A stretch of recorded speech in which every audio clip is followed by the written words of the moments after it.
Wittenberg et Eisleben, Martin Luther.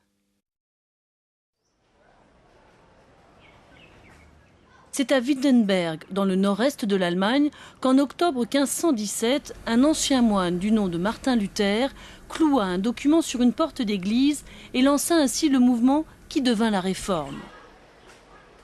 Ce document, intitulé les 95 thèses, remettait en cause la légitimité du dogme catholique, l'autorité absolue du pape et attaquait en particulier la validité des grâces émises par l'Église catholique.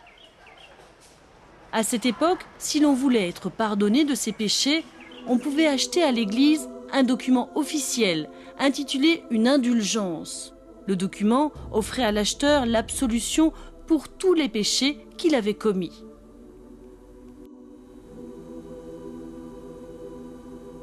Des agents nommés par l'Église, très souvent des moines, vendaient les indulgences et plaçaient l'argent reçu dans des coffres à collecte spéciaux comme celui-ci.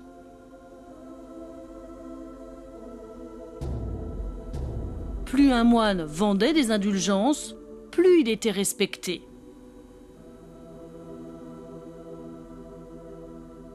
Luther dénonça cette pratique. Il considérait comme de la corruption puisqu'elle corrompait l'âme des gens sans en garantir le vrai repentir. Il abandonna son ordre et se maria. Sa femme et lui ont eu 6 enfants. Pour briser le monopole qu'avait l'Église catholique sur l'autorité et le savoir, il décida de traduire la Bible en allemand. Jusqu'à cette date, toutes les Bibles étaient écrites en latin et la majorité des individus ne pouvaient pas les lire. En traduisant la Bible, Luther voulait que les gens ordinaires puissent la lire sans ingérence, sans interprétation de la part des prêtres.